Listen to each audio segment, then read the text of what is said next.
Hey everyone, welcome back to the Michael Lofton Show on Reason and Theology. We're going to talk about Pope Francis's address that he just gave actually today. It's pretty lengthy, but we're not going to go over the whole thing. We're going to go over just some highlights, and there's a lot of interesting points that he makes here on a wide range of subjects that I think people are going to be interested in.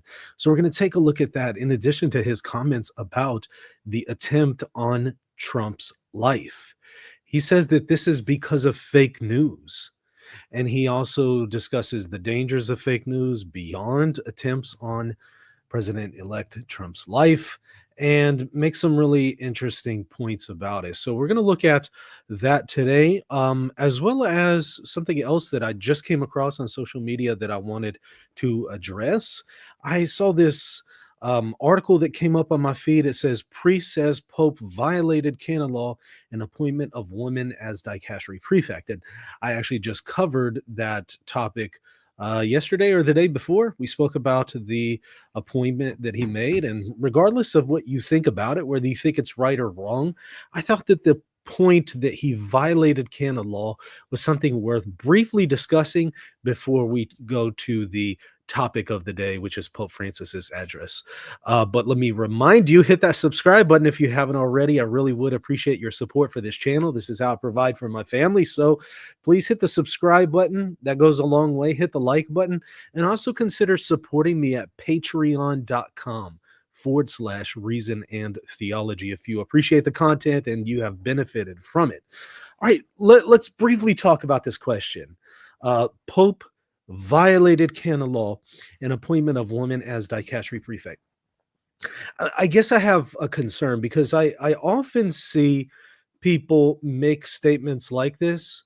And what it shows me is that many Catholics don't understand their own church's ecclesiology, ecclesiology being the study of the church and how the church is structured. And it shows me that in many ways, they have a non Catholic understanding of their own church.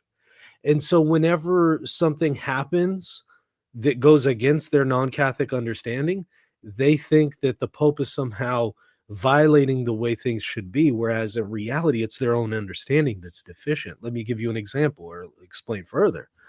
The Code of Canon Law, something that's actually relatively recent, at least in its codified form that we currently have it, is from 1983. There was a prior one previous to it, 1917. And prior to that, there really wasn't a Code of Canon Law in the way that we've had it since 1917. There was some canons that were around. You could say that there's a form of canon law, but it wasn't as structured and solidified as it was beginning 1917 until the present. But who is the one who promulgates the Code of Canon Law? Well, the supreme legislator, i.e., the Pope. So, according to the Catholic Church, it's the Pope that gives the Code of Canon Law. He's the one who is the legislator. In the same way that I, as a father, if I want to make rules in my household, I can say, hey, no eating in the living room. And I can do that because I'm, if you will, the supreme legislator for my household. I determine what the rules are. Now, am I subject to that rule that I promulgate myself? Am I allowed to eat in the living room? Yeah. Yeah. I'm not subject to the rules that I make in the house. The only rules I'm subject to are divine rules, right? And we might also say the rules of society, right? I can't do anything illegal. Likewise, it is the case with the Pope. As a supreme legislator, he's not bound to the Code of Canon Law. He can dispense with it at any time because Vatican I teaches he has that full, plenary, supreme, ordinary, immediate authority. If you don't like it, don't be Catholic. But that is the Catholic position. That is dogmatic, and it's heretical to deny that. So he has that authority over the Code of Canon Law. He can dispense with it at any time, whether you like it or not. That's part of Catholicism.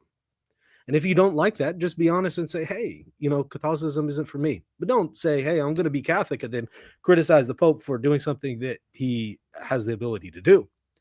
But let me put it like this. The only thing that the Pope is subject to in the Code of Canon Law are not going to be ecclesiastical laws that he himself has promulgated, but rather divine laws. That's the only thing that he can't dispense with. Anything that God has instituted, he can't dispense with. Everything else comes from the authority of the church, and as the supreme legislator, he can modify that. He can dispense with it. And likewise, he could do so in this particular case. So even if somebody wanted to say, well, he's violating the code of canon law, uh, actually, he's not. But even if he was, yeah, he actually can do that whether you like it or not. And that just concerns me that I'm seeing a lot of Catholics ignorant of their own doctrines, their own church's doctrine. I don't understand that. And I actually pointed this out to somebody in the comment section because somebody else made a similar comment. And somebody was asking, how can the Pope appoint a woman to be the head of a prefect, to be the prefect and head of a dicastery? I said, whether you agree with it or not, whether you think it's a good appointment or not, whether it's a good idea or not, he can do that because dicasteries are not a divine institution. They're not an apostolic institution. They're not a divine institution. Dicasteries come way later. In fact, they originated in the pagan Roman Empire, and the church adopted that from paganism. It's not something that comes from God. It's something that comes from the church. It's for the well-being of the church, but not for the being of the church, as opposed to, for example, the episcopate. That is a divine institution. So in things that are not of a divine institution, whether you like it or not, the church can modify those things.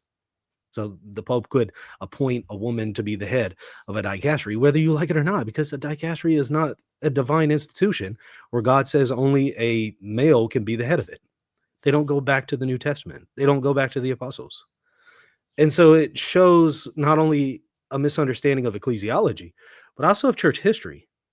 It's as if people think that the College of Cardinals have been around forever and Roman dicasteries have been around since day one. It's just so naive and so ignorant.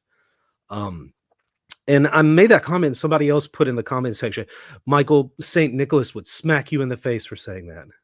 I just thought, what an idiot. First of all, that story about St. Nicholas is apocryphal.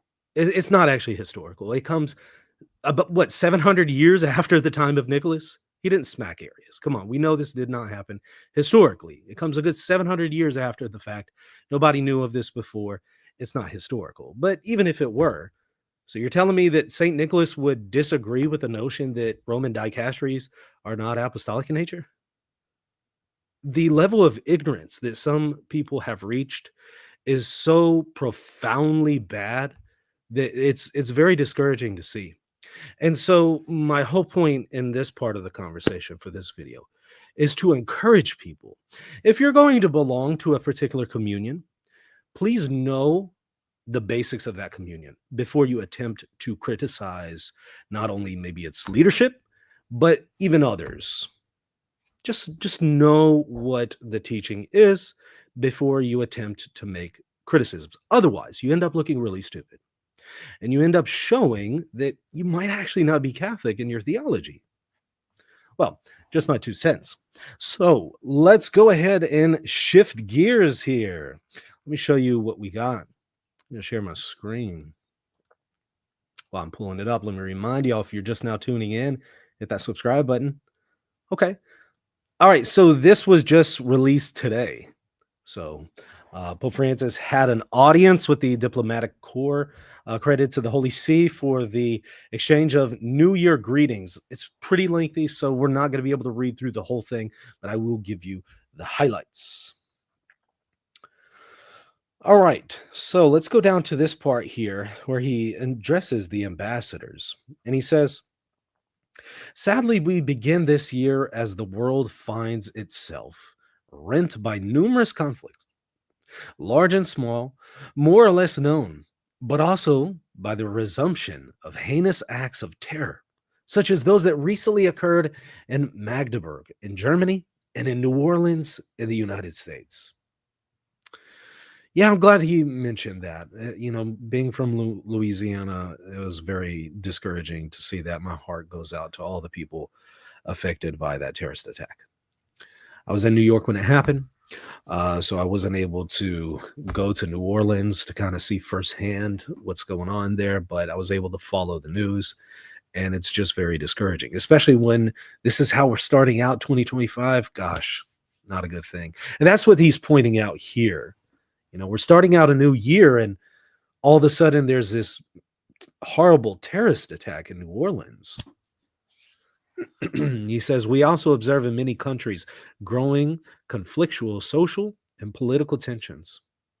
We see increasingly polarized societies marked by a general sense of fear and distrust of others and of the future, which is aggravated by the continuous creation and spread of fake news. Now, if you have watched Reason and Theology for more than maybe one day, you have probably heard me talk about the problem of fake news. We see it everywhere, not only when it comes to affairs in the Catholic Church, but also just more broadly in secular society. There is a massive problem with fake news. I've spent a great deal of time calling it out, been ridiculed for it, but I stand by calling out fake news, and in many cases, it's been shown that I was right. And others, I think I'm still right, and we'll find out more details, and I think I'll be vindicated. Be that as it may, he's addressing the issue of fake news, and watch one of the consequences of it that he points to. He says, which not only distorts facts, but also perceptions. Ain't that the truth? That's the problem with fake news, isn't it? It's not just misrepresenting facts, it's also changing the way people think and perceive things. And if it's false, you're changing their perception and the way they think for the worse. This phenomenon generates false images of reality. I think one example that we could point to is all of the fake news surrounding Pope Francis. There are plenty of things to criticize Pope Francis for, and I've done that on this channel. But you know what? Probably 90% of the things that you hear Pope Francis being criticized for are inaccurate. It's fake news. It's that 10% that, yeah, there's actually some truth to it. And we need to have that conversation. We need to have that discussion. But we also need to be aware that the majority of the stuff out there in this conversation on Pope Francis is just that. It's fake news. This phenomenon generates false images of reality, a climate of suspicion that foments hate. I mean, this is so true. Because if you listen to people who have embraced that fake news, they have that evil suspicion. They always suspect the worst in anything that someone says. A climate of suspicion. You could say the most innocent and righteous thing, and people will twist it and turn it into something evil and satanic, and have you spreading something that they will have you.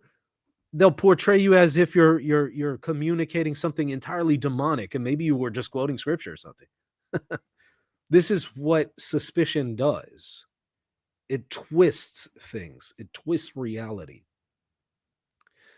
So he says a climate of suspicion that foments hate, undermines people's sense of security, and compromises civil coexistence and the stability of entire nations. Tragic examples of this are the attacks on the chairman of the government of the Slovak Republic and the president-elect of the United States of America. Wow. Let me just stop there. He's very clear. Fake news led to the attempt on, two attempts on the life of Trump. Now, we already knew that, right? I think that if you know anything about this situation, yes, all this stuff that he's Hitler, well, if you're spreading nonsense like he's the new Hitler, people are obviously going to take that to heart and try to do something about it. Because there's that old question, well, hey, if you could go back to, 1932 and stop Hitler from gaining power, but the only way you could do it is by taking his life, wouldn't you do it? Well, that's kind of what's being done here. Oh, well, there's this potential Hitler who's about to rise to power. Whatever faults he may have, he's not a Hitler. But if you really internalize that belief that he is, well, you might go and do something stupid like make an attempt on his life. And that's what the Pope is talking about. That's the power of fake news. You can have attempts on people's lives. And that one could have led to a massive civil war. I mean, what? It was like half an inch that missed by half an inch because he was turning his head. If that had not happened, might we be in a civil war right now? I don't know. He says this climate of insecurity leads to the erection of new barriers and the drawing of new borders, whereas others, such as the one that has divided the island of Cyprus for over 50 years and the one that has cut into the Korean peninsula for over 70, remain firmly in place, separating families and splitting up homes and cities.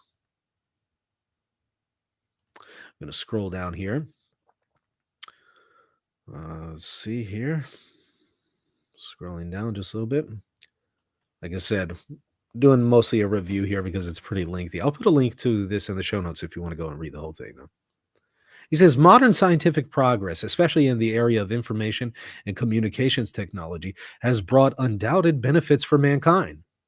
And I don't know how anyone could argue with that. I mean, there's a lot of great benefits from technology. I was actually talking to my wife specifically about this yesterday. But then I also said, but along with it has come a lot of moral problems. He says that there's been great scientific progress. It's benefited mankind. It's allowed us to simplify many aspects of our daily life, to stay in touch with loved ones, even if they are physically far away, to remain informed, and to increase our knowledge. At the same time, its limitation and dangers cannot be overlooked, since it often contributes to polarization. How? Through fake news.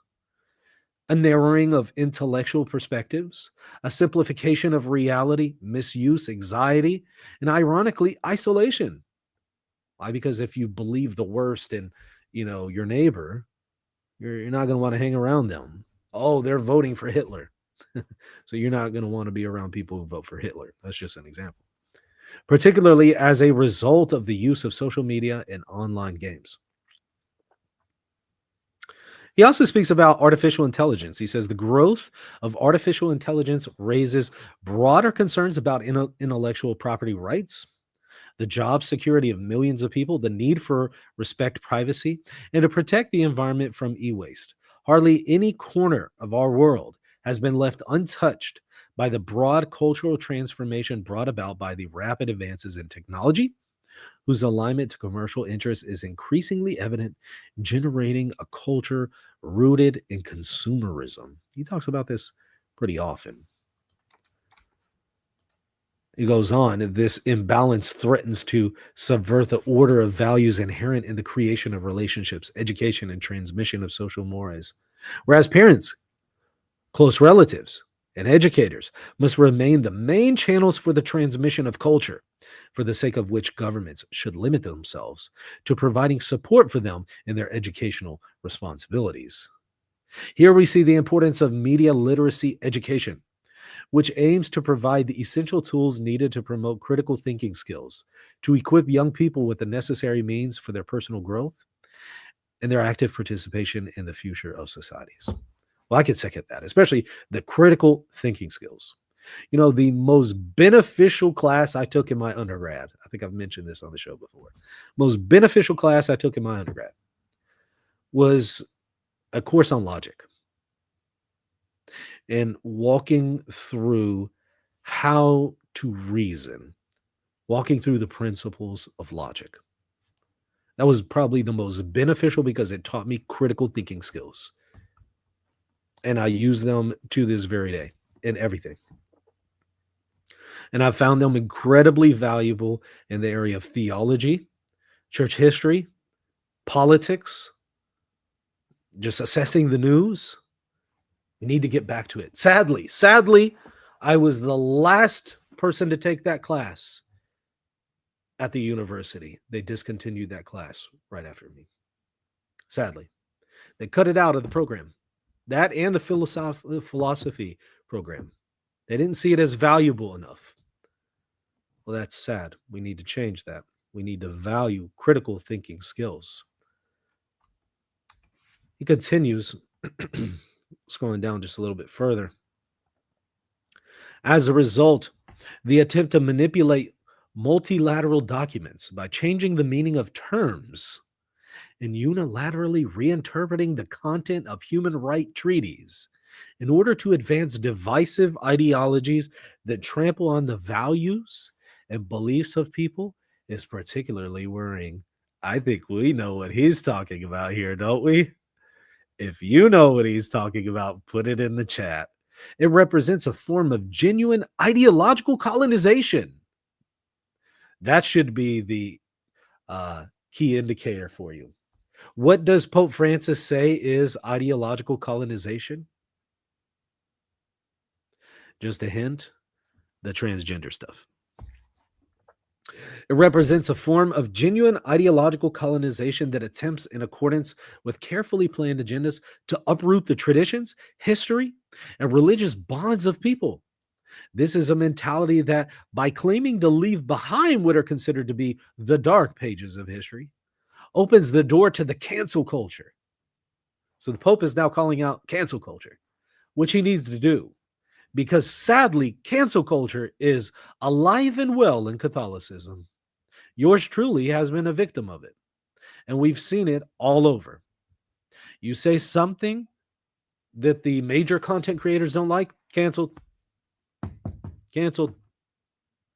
The big organizations out there in Catholicism, you say something they don't like, canceled. Even if it's fidelity to the magisterium, canceled. So I'm glad he addresses this. It tolerates no differences and focuses on individual rights to the detriment of duties towards others, especially the weakest and most vulnerable. In this regard, it is unacceptable, for example, to speak of an alleged right to abortion that contradicts human rights, particularly the right to life. Now, we've seen him be very vocal against abortion before, so this shouldn't come as a shocker. He says having an abortion is like hiring a hitman to deal with the problem. He says all life must be protected at every moment from conception to natural death because no child is a mistake or guilty of existing, just as no elderly or sick person may be deprived of hope and discarded. He continues, scrolling down just a little bit more.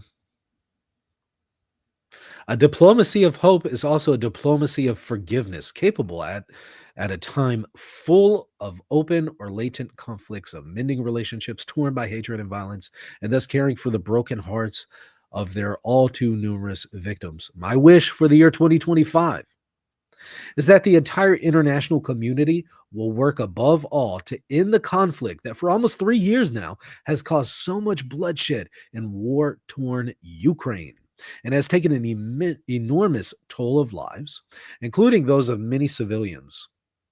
Trump says he's going to put an end to that immediately. We'll see if he can make good on his claims. Maybe he'll give Pope Francis his New Year's wish. Some encouraging signs have appeared on the horizon, but much more work still needs to be done to create the conditions for a just and lasting peace and to heal the wounds inflicted by the aggression. He continues, similarly, I renew my appeal for a ceasefire and the release of the Israeli hostages in Gaza, where there is a very serious and shameful humanitarian situation.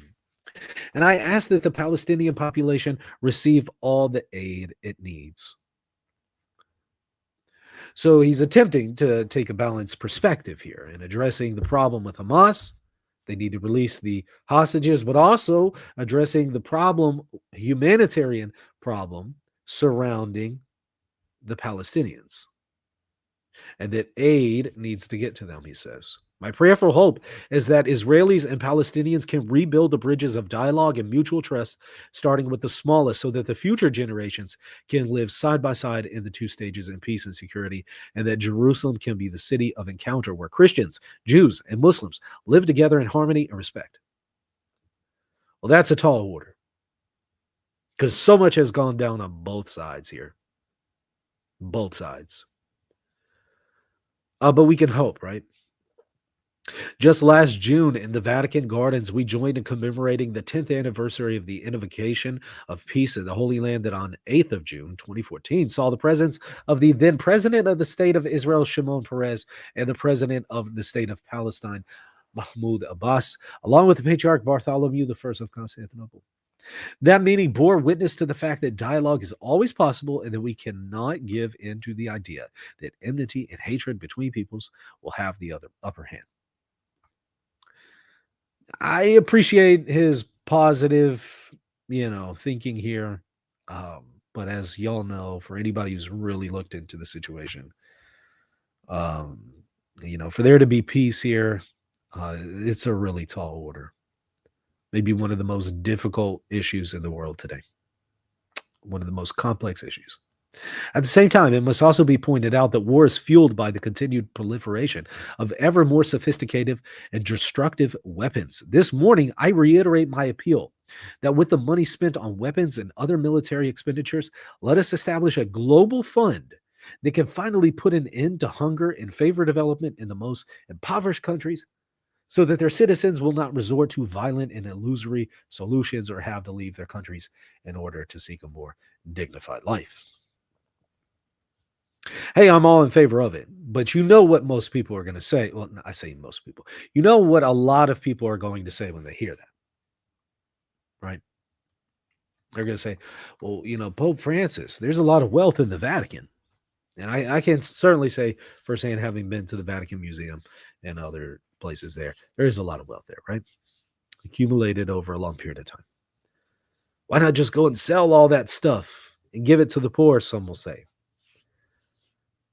Maybe it should have been something that he would have preemptively addressed, because I think that that's what a lot of people are going to be thinking in their mind.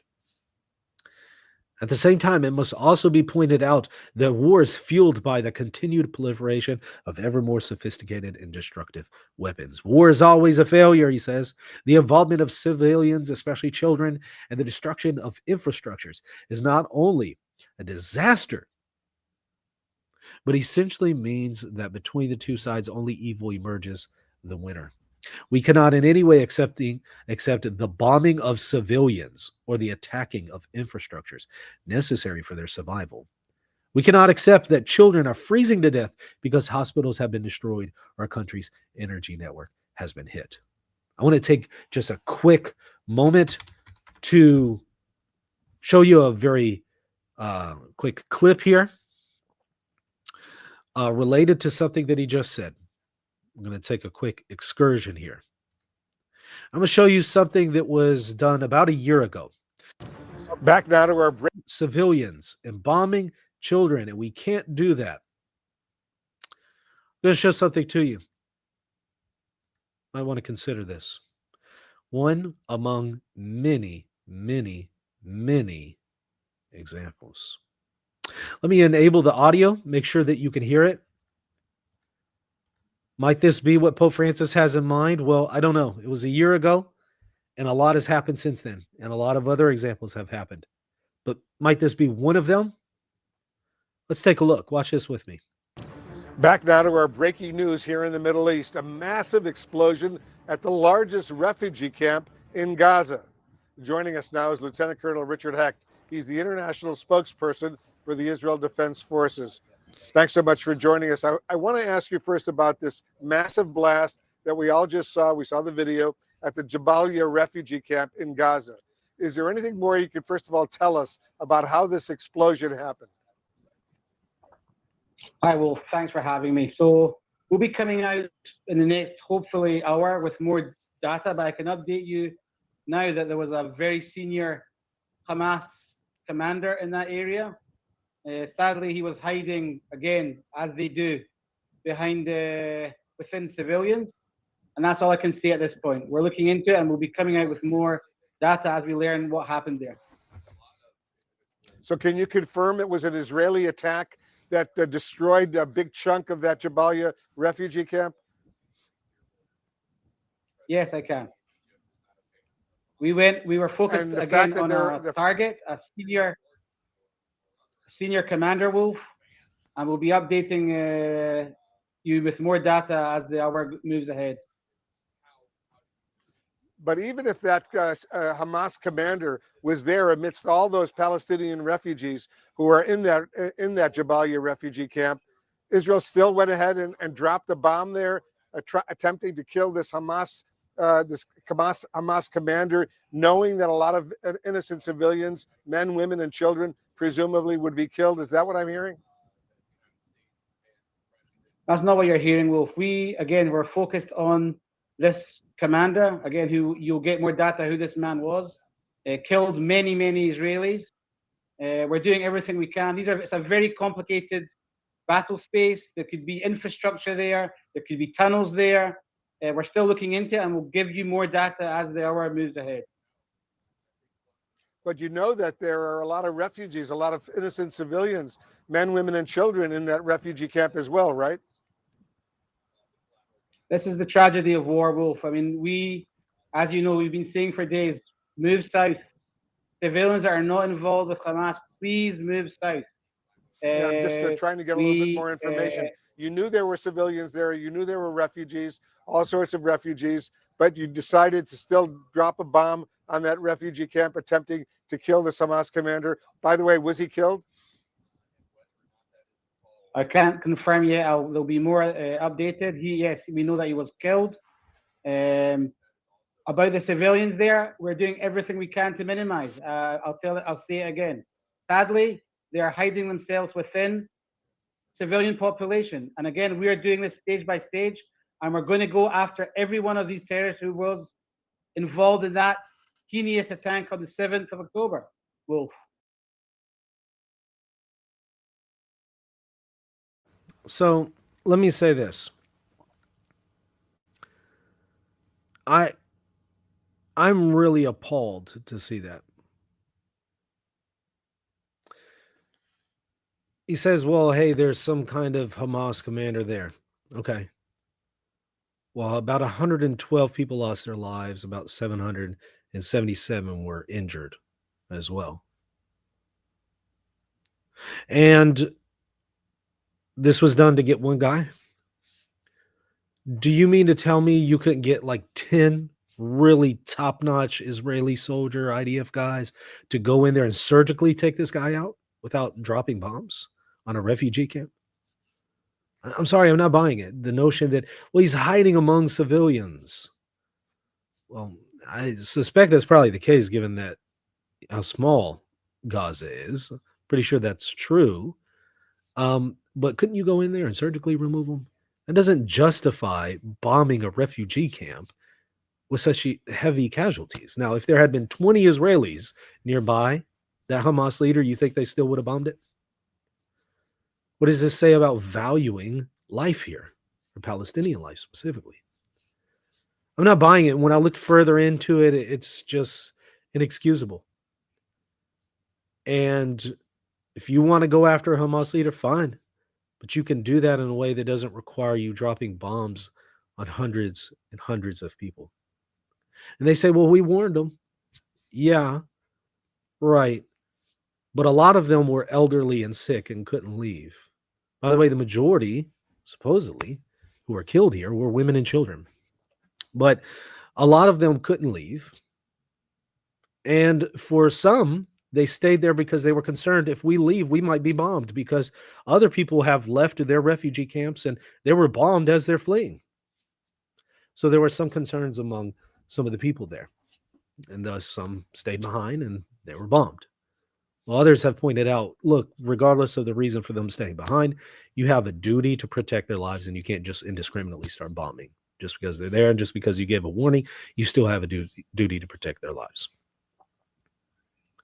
It's just one among many examples. Might this be what Pope Francis has in mind? Maybe. It's hard to know because he doesn't give a specific example, but I offer that one as perhaps one that he might be referring to for people who might not be familiar with the situation. Continuing here, let's see. I'm going to scroll down just a little bit. He says, nor can I remain silent about the numerous persecutions against various Christians and Christian communities, often perpetrated by terrorist groups, especially in Africa and Asia.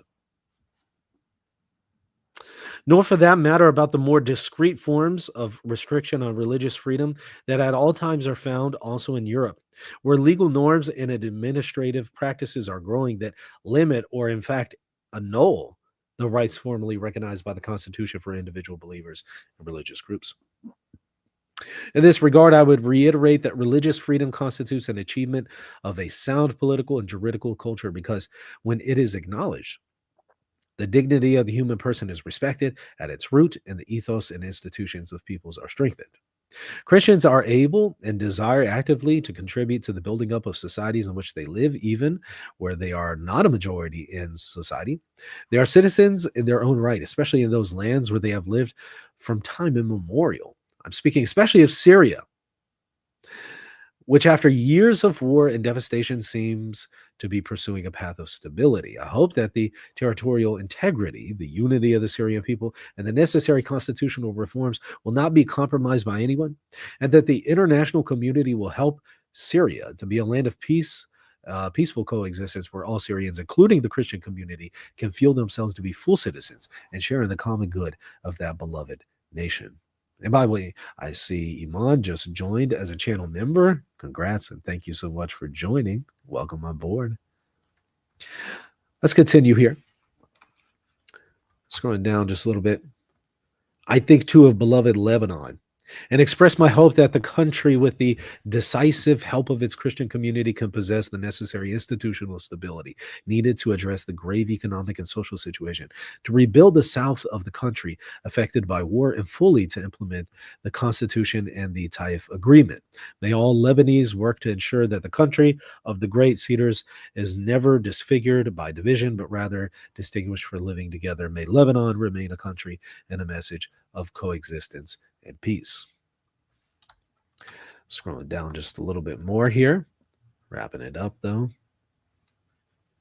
I find it greatly disheartening to see that migration is still shrouded in a dark cloud of mistrust, rather than being seen as a source of empowerment. People on the move are seen simply as a problem to be managed. They cannot be treated like objects to be moved out. They have dignity and resources that they can offer to others. They have their own experiences, needs, fears, aspirations, dreams, skills, and talents. It's only by viewing things in this perspective that progress can be made in confronting a phenomenon that requires the contribution of all countries, not least through the creation of safe, regular pathways.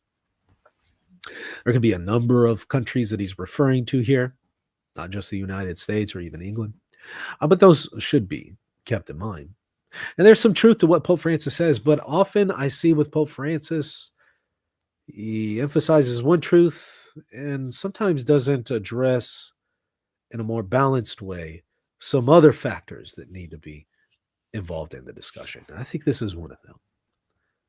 He says, then too, it is crucial that we address the root causes of displacement, so that leaving one's home to look for another is a choice and not a necessary means of survival. With this in mind, I consider a common commitment to cooperation and development as a means of helping eliminate some of the causes leading people to migrate to be essential. Again, I think this is one of those areas I think he needs more balance. And I actually do believe this is at the heart of his recent appointment of McElroy to Washington, D.C.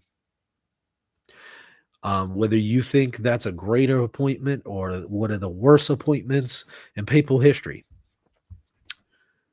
you have to still ask the question, why would he do it?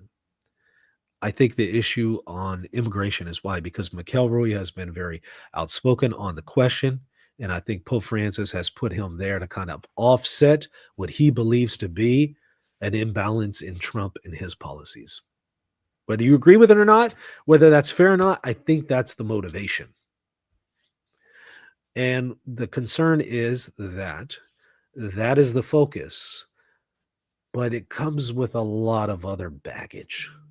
There's a lot of other problems surrounding that appointment, as I've pointed out on the show where I covered it just a few days ago. I really think those should have been factored in. Well, let's wrap it up here. Scrolling down just a little bit more. Then, too, it is crucial that we address the root causes of displacement so that leaving one's home to look for another is a choice and not a necessary means of survival. And then lastly, the diplomacy of hope in the end, a diplomacy of justice without which there can be no peace.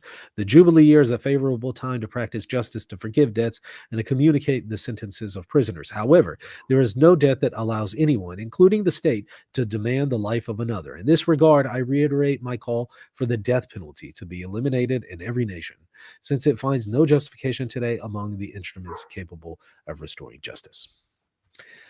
I think this is another one of those areas Pope Francis latches on to some truths while not sufficiently considering others. I think this is certainly one of those, and I've pointed that out in the death penalty videos that I've done. You're welcome to go and watch them. I've done an in-depth look on it, so certainly go and check that out if you haven't already. I'll put a link to them in the show notes.